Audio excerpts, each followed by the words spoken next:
¿Cómo les va, amigos? Pues con el gusto de siempre, saludándolos y para agradecer a los organizadores del Foro Internacional de Especialistas de la Lengua y para el festival o para la Feria del Libro de Chiapas, organizado por, como siempre, con la pasión, con la entereza, con la dedicación de la doctora Marisa Trejo Sirvena, a quien enviamos nuestra gratitud, nuestro agradecimiento y nuestro reconocimiento.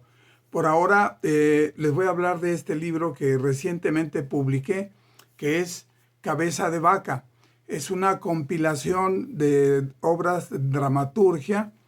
en las que voy exponiendo en cada una de las obras distintos temas. La que da título al libro es la que dedico a Álvar Núñez Cabeza de Vaca, que es un personaje, me parece a mí, muy interesante,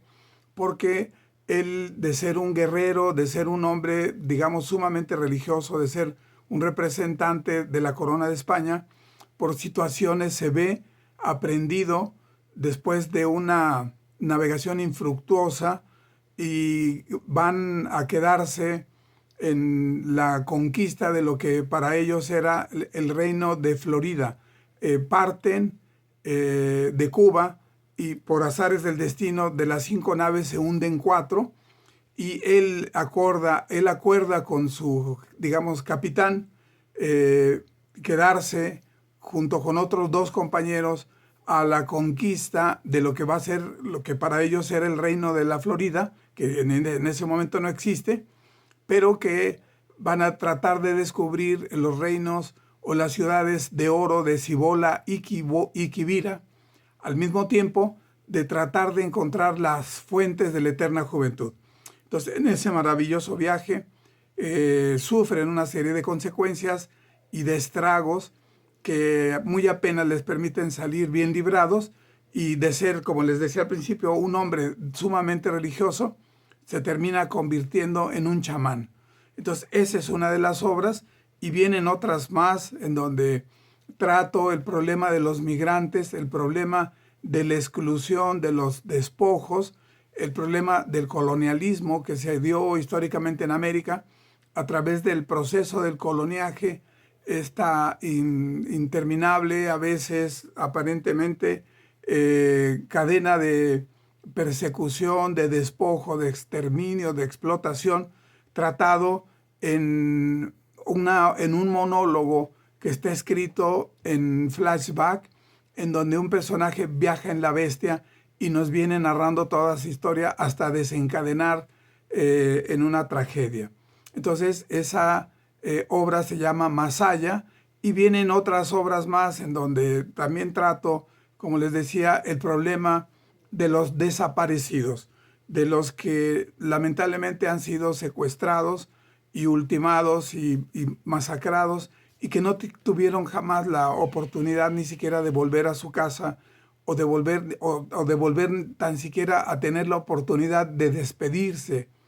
Entonces, eso que para mí es una tragedia que pervive, que lamentablemente hemos vivido acá en Saltillo y hemos vivido en el norte del país, como entiendo que también en el sur, sureste, es algo que me ha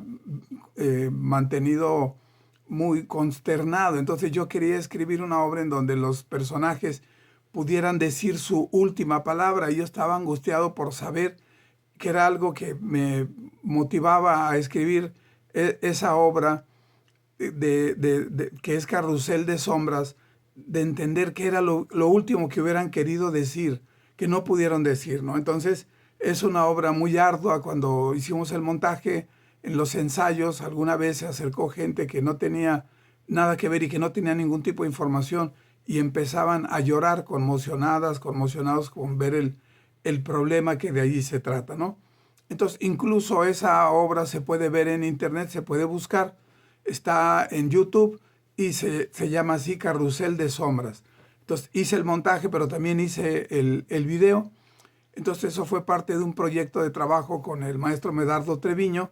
Inicialmente yo estuve trabajando, bueno, estuve en un taller con el maestro Emilio Carballido y aparte ya había escrito teatro y había hecho montajes desde muy joven en Aguascalientes, casi niño, hasta que escribí una obra que se llama El Juicio, que está compuesta en sonetos, que se publicó en otra obra y que no está incluida en esta de Cabeza de Vaca. Pero bueno, agradezco mucho la oportunidad que nos brinda a la Universidad Autónoma de Chiapas, a nuestra querida amiga y poeta, investigadora Marisa Trejo Sirven, y a todos ustedes, el público asistente a esta feria del libro. Les mando un abrazo fraternal y me apena muchísimo, me hubiera encantado estar con ustedes. José Domingo Ortiz, con el gusto de siempre. Hasta la vista.